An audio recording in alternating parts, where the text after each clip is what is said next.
All right, let's get to our Saturday college football best bets with Conor Mac, and let's get right to work. We have 5 games, and we've got you locked down from 12 p.m. kickoff to 10:30 p.m. Eastern, the final game on the slate. These 5 games will cover your entire day. The first 2 early spots are my best bets. The 3 late spots are for CMAC. The dab father in the house. Thank you for the kind words. Thank you, Kelly McInnes. So let's get to work, and we start for me with the Rutgers Scarlet Knights 4-1, 1-1 in the Big Ten at Wisconsin, 3-1, 1-0 in the Big Ten. We're at Camp Randall Stadium in Madison, and it starts to get a little colder. I mean, it's still 50 Fahrenheit, but it's 14 mile per hour wind. The heat wave is we expect up here to be the last one of the year, really. So things are going to get colder, and the weather will become more of an issue, more inclement weather as we move forward. Let's get into the line history of Rutgers whiskey. And we're sitting here with this total at 43.5. This opened up at 47. And this last move from 44.5 to 43.5 happened 23 minutes ago at Pinnacle. So this total continues to drop. It's now at 43.5. So you have to ask yourself, do you want a 2-touchdown favorite with a total this low? And my answer is yes. Yes, I do. Now it's moved to 13 and a half. It moved to 13 and a half at 11:12 this morning. So that is a bad sign for me because when I bet this, I looked at what it would cost me for 13 and a half, and it was minus 119, and I didn't want to spend that. So I took the minus 14 at minus 101 at even money. But this isn't.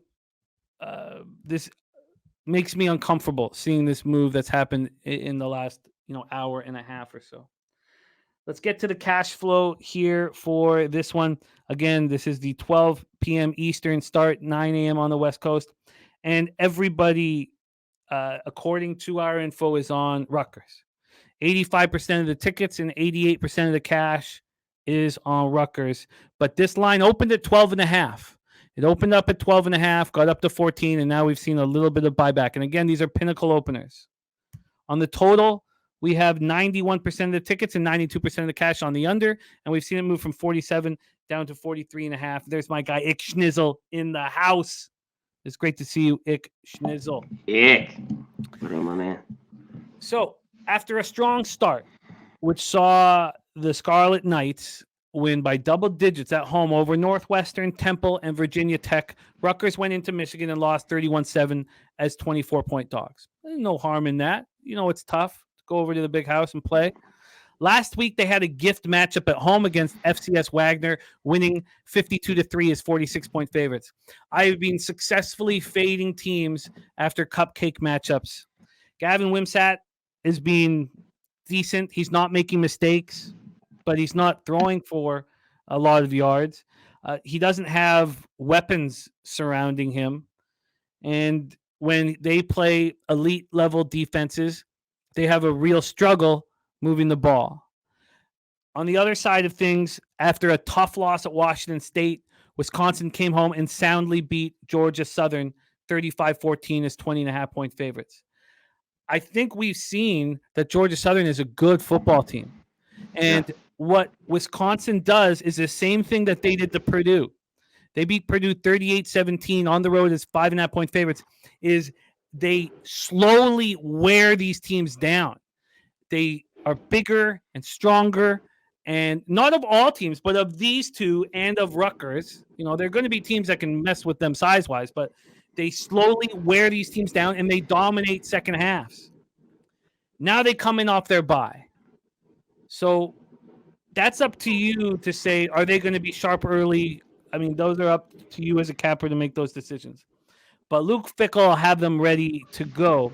I think they're going to have fresh legs. He's an intense dude. They're going to completely take over the second half.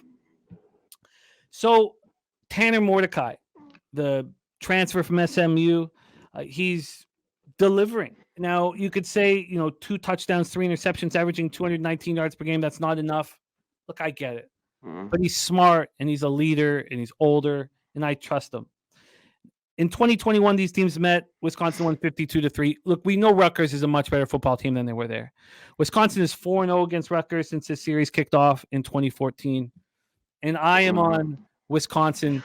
And if the score is 10-7 at half or something like that, where Wisconsin's not dominating, then I will live bet them because they're going to wear Rutgers down and cover. And I don't know where Rutgers and how Rutgers is going to score. Take it away for us, C-Mac. This is my first best bet of our 5 games here, Rutgers, Wisconsin. Yeah, I think if you like Rutgers, take them first half. I think it could be similar to the Michigan game here. And you just brought it up, Jamie, where they wear them down and pull away in the second half. And it was only 14-7, first half of that Michigan game. And they just wore them down in the second half. Let's get to it. And one other game we talked about in Wisconsin, Purdue, how Wisconsin has just owned them. This is another one, not as much, but you just talked about it. Five, the last 5, they've taken care of them. I remember all these, so it's definitely on my radar that has happened. I don't know if Gavin Wimsatt could go in there, and really throw it around on this Wisconsin team in this one. I do have a little bit of. He doesn't have to do it a whole lot like you talked about, because I'm not a huge fan of Tanner Mordecai. He's made some mistakes, and I think if only he has some really bad mistakes, that Rutgers could be in this game. But I think they can wear it down. I think he needs to run it a little bit more. And I think this is normally the year. I wasn't that high on Wisconsin. Obviously, I had Washington State, but similar in those games, they pulled away from Georgia Southern, like you mentioned, pulled away from Purdue. I'm just not going to lay the points with Wisconsin. I'm just not going to do it, but I get why you are making the move here. Yeah, the numbers and tickets have been all over Rutgers. They see him as this dog, a huge double-digit dog. They're on the road, which I don't love, and they've been good against the number. They've been good to bettors this year, Rutgers. So people are all over that, Yeah, and they've been all over them. And now the market is starting to follow here. The plus 13.5 is juiced now. And look, that concerns me. But the move from 12.5 to 14, when we had 90% of the tickets in cash on Rutgers, was important to me. And the market's moving back to Rutgers right now, and we'll see how that works out. And we'll see if Rutgers, it's defense. People are, it's so early on. I touched on it. It's like now we're getting into the games here, Jamie. No more of the cupcakes. When we get to week 5 or 6, you start to see it. The competition is a little bit better. And some people think the Rutgers defense is real, and the number is dropping. But these games have gone over, and this weirdly could have more points. And you probably don't mind that if Wisconsin, pounds. Yeah, it's a big drop down to 43.5 from that 47. So there you go. That's game number 1. Let's move on to game number 2. The North Texas Mean Green 2-2. Their first game in the American at Navy Midshipmen 1-3, 0-2. This is 0-2 in conference right now. This is a very angry Navy squad. We're in Annapolis for the 65 Fahrenheit, mostly cloudy, 14 miles per hour. Thank you, Fat Cat Ninja, my friend. Here we go. Let's get into the line history here for this one. 3:30 p.m. action, and then C-Max games are the late slate. We are sitting here with Navy at -6. They opened up at -4.5, and money started pouring on them immediately. It went from 4.5 to 5.5 in about 3.5 hours or 4 hours. Then it moved to 6 the following morning. Then an hour after that or 2 hours after that, it moved to 6.5. And minutes after that, it moved to 7. All of the early money poured in on Navy. Now, it only lasted at 7, for about 25 minutes. Dropped to 6.5, and now is at 6. Still, we have a move towards Navy. Let's get into the total for this spot here. Sorry, give me a second. Here we go. 3:30 p.m. action. And here we go. This total is sitting at 61.5. It opened up at 60.5. It got up to 61.5, dropped to 60, and then it's now back up to 61.5. We'll go over to the cash flow for this one. We have on the total, 70% of the tickets and 94% of the cash are on the over. And look, I know North Texas can't play D. But the market doesn't seem too concerned about it. From the spread perspective, it's North Texas versus Navy. So we're talking about 426 bets in. Not a lot of bets. But 93% of the tickets and 98% of the cash are on North Texas. This is very similar to the Wisconsin game. All of the tickets, all of the cash on Rutgers there. Lines moving towards Wisconsin. All of the tickets, all of the money on North Texas. The line's moving towards Navy. We'll start with North Texas. After a 58-21 loss at home to Cal to start the season, and Cal just completely ran over them. I mean, it was just North Texas was incapable of stopping anything on the ground. North Texas went to FIU and lost 46-39 as 10.5-point favorites. I mean, at that point, you had to know that North Texas had been rated too high in the offseason expectations. They followed that up with another road game, and they defeated La Tech, first win of the year, 40-37 as 4.5-point dogs. Again, North Texas had been embarrassed and slapped in the face, and they came back and they showed out. And we think that FIU is in a similar situation, but we're not getting in the way of the market move there. Then they came home and beat FCS Abilene Christian as 15.5-point favorites. They didn't cover. They allowed 31 points to Abilene Christian. Their defense is awful. Chandler Rogers is good.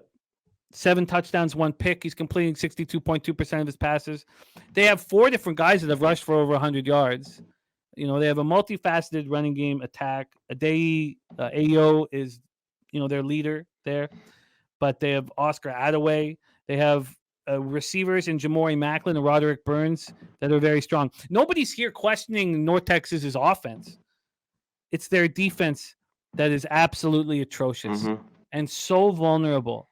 And the question is, do you have an expectation of an angry team coming in focused that is going to take advantage of this weak defense?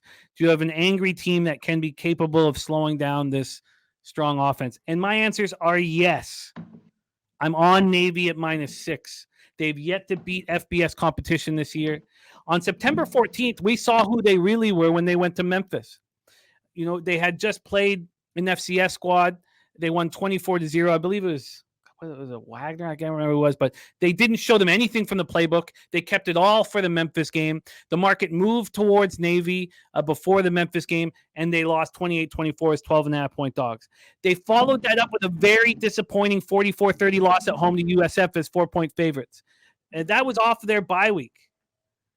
This week, they're going to take out all of their frustrations on an extremely weak North Texas defense. Ty Lavatai has, not been getting the job done, but he's not making mistakes. And Alex Texa is, 39 carries, 291 rush yards. I just think this is the perfect spot situationally for what has been hitting at my best ROI ever this year on a side where everything correlates. Now, would I prefer that these were home dogs that all this correlated with instead of home favorites? Yes, but it still correlates. Take it away for us, CMAC, North Texas, Navy. Yeah, let's get right to it. Last week, I really liked South Florida. They took it to Navy. One thing I got to get off, because I think they've won, so it might be different, but it's like 4-15 or 3-15 Navy straight up at home. The last 2 or 3 years, they just haven't won at home. It's just they have not been good here, and they lost last week. Now, this is a team they could take advantage of. This is a lot of points, but I think you could get over the number because you just talked about it. North Texas can't stop a nosebleed, but they can move the football. And this Navy defense has shown it's all right. It can give up some points and some big plays. I think Navy might win. I couldn't lay the 6 points in this game. Not that I'm really rushing to North Texas either, but I just think we see a lot of points here, and this could be close. I'm very excited about these two spots. Whiskey at noon and Navy at 3:30. These are the only spots that I'm on. There's our guy Bernie in the house. Razor Sharp Picks, Dad. What a great guy he is, supporting all these shows and supporting his son, who leads by example in our community. You raised a great boy, Bernie, and thank you for stopping by in the chat, man. We love you. Those are my best bets. Let's move over to CMAC. We start at 8 p.m. Eastern. We have Georgia Tech Yellow Jackets 2-3, 1-1 in the ACC, and number 17th ranked Miami Hurricanes 4-0, getting their ACC schedule started. We're in Hard Rock Stadium in Miami Gardens, Florida. 82 Fahrenheit, partly cloudy, 5 miles per hour. Let's move over to the line history here on this one. Get over to the 8 p.m. slate, and here we go. First off, from a total perspective, we are sitting at 57.5. This is another total that's dropped. It opened up at 60, and it got all the way down to 56.5. That was the low point yesterday. Since then, there's been 1 point of buyback up to 57.5. Let's get over to the spread for this one, and we have these Miami Hurricanes sitting at minus 21. They opened up at minus 20.5. It's dropped a half point to minus 21, but this 21 is juiced towards Georgia Tech. Let's get into the cash flow here. We have 60% of the tickets on Miami and 31% of the cash. So we have had some bigger bets on the Yellow Jackets. And then, sorry, let me get back to them. I've got it set up now for all markets. Then on the total, you have 89% of the tickets and 87% of cash on the over, and yet it's dropping. It's dropping fast. So after winning at Wake Forest 30-16 as 3.5 point dogs, the Yellow Jackets were completely embarrassed last week. I mean, it was a debacle of enormous proportions. Bowling Green takes them out and puts up 38 on the board. It was so bad that their DC Andrew Thacker was demoted and Kevin Scherer was named the sole defensive coordinator. This is a squad that's 103rd in the nation in points allowed. The Miami Hurricanes are off to a great start to the season. We see a different quarterback. We see a competent coach. After wins over Miami of Ohio, Texas A&M, and then FCS Bethune-Cookman, Miami traveled to Temple. And the spot for Temple from the market and the line movement side actually had Temple on the short list. But I thought, what an easy opportunity for Cristobal to pump up his team because it was their first road game of the year. And I should have flipped at that point. Once I took it off, I should have realized, oh no, they're going to have motivation. And that's what you need from a big favorite. I can't wait to hear your breakdown, CMAC. There's so many moving parts in this one. Take it away, Georgia Tech, Miami Hurricanes. Yeah, there is. This Georgia Tech team just got embarrassed. And this is where I look at, like last week, I knew this team couldn't stop anyone, and they shouldn't be laying any of those points, and Bowling Green had got slapped the week before, and I pushed on that under. It was 45. I didn't get the 46 against Ohio. Yeah, you mentioned all the defensive ranks here with Georgia Tech, just last. Just about a ton of categories. 116, 115, 124. The rushing, 131. You have the most. Miami, as they get going, this is just one game, but are they for real? We've seen this though before. Van Dyke's look unreal where they started 4-5-0, and they're back. The U's back. And I think they could get by in this game. They're going to be able to score points in this one. But I think Georgia Tech with Ains King can score. And they have playmakers. They do have their receiver that might still be out. He was out against Bowling Green. I think Williams and Lane, they were both out. I think they might be back. But they have some playmakers at receiver. I think they're going to be able. This Miami defense has looked pretty good, but I don't know. I think Georgia Tech can hang around in this football game. I'm taking the points. And I know this is dropped. I don't mind it. As long as it wasn't 60 and above, give me the over 57 here. Georgia Tech and the over. It's clear to me that, I know it's moved from 20.5 to 21, but Georgia Tech is a sharp side here after the embarrassment from the idea of what is a team capable of after getting completely embarrassed. That's the side I want to bet on.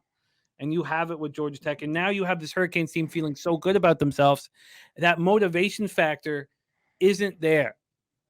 Now, that's not fully fair for me to say, but that's what I think. I don't think the motivation factor is there for them against this minnow. I know Georgia Tech's still a big school, but I like what you're doing here. Let's get your lines here for record-keeping purposes. You were going to add something there, C-Mac. Oh, no, I think they have the athletes to move the football. And it's shown. They got away a little bit. I think it was, a 25-point loss to Ole Miss. We're right there. It got over. Wake's not very good, but they beat them. They lost by 5 to Louisville. And another one. There's going to be points. So I'm a little – they think maybe the defense, of course, gets it together, maybe. But I had to add the over. This one was too obvious.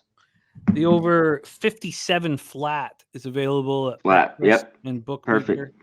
Over 57 at -110, and Georgia Tech plus 21 at -111. I can hear Ella as we took her out of school early. She's pumped up for the casino. Yes. I love it, man. Big pool there. She's pumped up to cross the border. So we have C-Mac in doubling up Georgia Tech plus 21 at -111, the over 57 at -110. Let's take a look at and Robert Franklin giving us a final score of 48-20. So he still thinks that Miami covers, but I'm very, very interested in your spot here. And I love it. And this is part of the fun of doing these shows is that I get to add action. It does correlate to a lot of what I think about the spot. And man, 41% of the tickets, 69% of the cash on a team that just got embarrassed by Bowling Green. I mean, that's so appealing to me. Okay, let's move on to the next spot on the board here for us. And I'll tell you straight up that just so you guys know that San Jose State, Boise State was going to be a part of my action. But in the end, I felt that Boise State was too public. There had been a slight move back to San Jose State, and I decided that I wasn't going to bet it, and we cut that from the show. Let's move on to the next spot here for C-Mac. Number 15th ranked Oregon State Beavers. We got Pac-12 action for these last two games for our West Coast college football cappers. Oregon State Beavers 4-1, 1-1 in the Pac-12 at the California Golden Bears 3-2, also 1-1 in the Pac-12. We're at California Memorial Stadium in Berkeley, 76 Fahrenheit, clear, 9 miles per hour.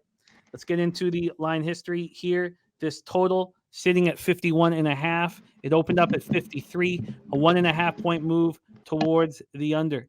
Let's get into the side here. Let's get into the side here for this spot. We have it sitting at 9.5. Oregon State opened up at 10, is now at 9.5. Go over to the cash flow for this one. We have no information on the total. None. We know that it's dropped from 53 to 51.5, but we're not getting any information on the cash flow for the total. We do know that with just under 5,000 tickets in, everybody's betting Oregon State. 98% of the tickets, 98% of the cash, and yet this has gotten off that number of 10. Oregon State bounced back from their tight 38-35 loss at Washington State by beating Utah 21-7 at home as 4-point favorites. They held the Utes offense to just 198 total yards. On the other side of things, you guys know one of my first best bets of the year was Cal against Auburn. Cal should have won that game by more than a touchdown, but they just made mistake after mistake. They still covered, but Auburn won that game at home. Then Cal loses badly at Washington. They lose 59-32. We know what the Huskies are this year. Cal came home to beat Arizona State 24-21. But again, 13-point favorites. It was a very underwhelming victory. As 13-point favorites at home, they were outgained by Arizona State 430-326. Take it away, C-Mac. I can't wait to hear your plan. Oregon State, Cal Golden Bears. Yeah, I like this game a lot. I think it's good. There wasn't no, more than me last week that liked Oregon State. We talked about it. I got on the under, which was good. I didn't think Utah really could move the ball, especially away from home, with the backup quarterback in. After now that great win, they head to the road here in a place where they've had trouble, a lot of trouble over the last few years. Even games that they've won, except you have to go back to 2013 where they won and covered. Either they've lost outright or Cal's covered in this matchup. This is a homecoming game for Cal. Wilcox is a touchdown or more. Dog is 17-4. It was 17-3 last year. They played Oregon, 17.5-point dogs. I was on them. They lost by 18. So I remember it still as I went through my notes last night. One thing, Cal, they've had a bunch of turnovers that killed them against Washington. That was on the road. But they're at home now, and they've had tops in the country in their defense, at least turning the ball over. And that's what they'll need here, Jimmy. They're going to need Oregon State, and DJ maybe have a pick, fumble. Oregon State is the better team. But this is, at night, at Berkeley, everything lines up for me. I don't think there's a 10 out there. I really wanted that, obviously. But I'm on Cal in this matchup. Jackson needs to be okay in this game. I think he will be. You mentioned it. This is a team you want nothing to do with, and I look for, like last week with Arizona State. They're big favorites. There's no way you want to bet Cal, as a double-digit favorite. Everyone's going to be on Oregon State, and they could easily go in there and handle this. But I'm on the Golden Bears here. Give me plus 9.5. I lean under on this total. There have been some higher-scoring games the last few times. I'm just going to stay off, but that's my initial lean on this total. Would be the under as well. Good God, I like this breakdown. I was with you, on that Auburn game too, and Auburn should have lost. Oh my God, it was so frustrating. Thank God they covered by the final by a point, but we got in at 6.5. They won by 4. But I don't know about you guys, but you guys know that I don't tail it. I don't tail. It's just it has to correlate with my action. And this breakdown actually gave me goosebumps. I'm not joking, knowing that I'm going to have more action. And also, I want late night, Saturday night action so badly, but I don't force it. But I want it so badly. I love this look. I just want to see here if what the 10 would cost here, just out of my own curiosity here. But the 10 right now is minus 113 at Pinnacle. It's nice. Do you want the minus 113 plus 10 for record keeping purposes? Yeah, give me the 10 for on here. I'll see if I can cut the 3 cents. But I'll take it. Yeah, I'll take it. Oh God, I like this. Good God, I like that. God, these are spots that the reason why it didn't make the short list that I was creating is because the market wasn't moving towards them. But 98% of the tickets are on Oregon State, so so at least the line's not moving at that point. That's all you want. Yeah. So, wow. I had a feeling everyone's going to be on Oregon State. So do you agree with Ronnie then that maybe we should wait? Yeah, I mean, I'm on here right now. I want the 10. Yeah. Obviously. I mean, that's up to you. I wait. If I could get a number early, I do in a few games. I talked about, I took the under in the Bama and that moved down, which I like, but I kind of like to wait a little bit until, night before or even early in the morning, day of, on these college football games. Same thing with the NFL. Get in early on good numbers, but other games where I'm waiting to bet, I'd rather wait and get as much info, everything, Wow. Georgia Tech and Cal are extremely appealing sides here. Let's talk about the final spot on the board here. The final spot on the board, 10:30 p.m. Eastern, Arizona Wildcats. So this is not only the final spot on the board, but it's the final spot of our 5-game best bet slate. Arizona Wildcats 3-2, 1-1 in the Pac-12 at number 9 ranked USC Trojans 5-0, 3-0 in the Pac-12. We're at Memorial Coliseum, Los Angeles, California. Perfect weather for football. 77 Fahrenheit, partly cloudy, 2 miles per hour. Let's get into the line history here for this one. Start with the side. Bet Chris has moved this to 22. Pinnacle has kept it at minus 21.5 for the Trojans, although it's moved 9 cents in their direction. Also, that 9-cent move did not exist. This had been out for 3 days, and there'd been no move at Pinnacle. This move happened at 10:11 this morning. So we had our first 10:11 Eastern. So our first sign of a move towards the Trojans. Let's get into the total here with this one. Here we go. From a total scenario, we are sitting at 71. Will Hill is at 72, but Pinnacle is at 71. This was at 72. It moved to 71 yesterday morning at 10:49. Let's go over to the cash then for our final spot on the board. We have 92% of the tickets and 90% of the cash on the over. Then we have 49% of the tickets and 78% of the cash on Arizona. Big bets have come in on Arizona, and Robert Franklin saying he already has Arizona in his pocket at plus 21.5. So for Arizona, that was an extremely underwhelming victory at Stanford as 13-point favorites a couple weeks back, 21-20 against a very weak Cardinal squad.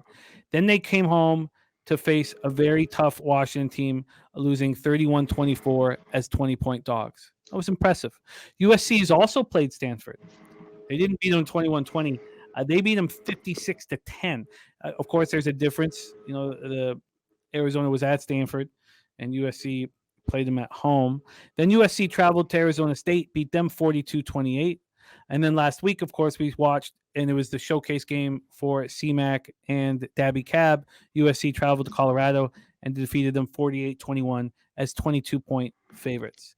North Ender says USC always open to give up the backdoor covers with that defense. Mal says these totals are ridiculous. And Wine Time said that plus 21.5 is already in his pocket as well.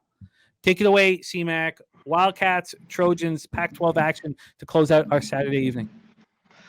Yeah, another late one here for me. Arizona, I've been on them all year. I was on Stanford in that game. Delora goes down. Noah Fafita comes in 4 for 4. They eke that game out. X-Kid's a pretty good quarterback. Delora could throw it, but I started he kind of looks like Russell Wilson, when he was younger. He's only like 5'10" or 11, but he can move and he can throw it. And I think he looked great. They were at home against Washington. I like the points there. SC's back at home. There's going to be a ton of points. They're going to be able to score in Arizona. But I think Arizona's feisty in this game. This is too many points, like everyone mentioned.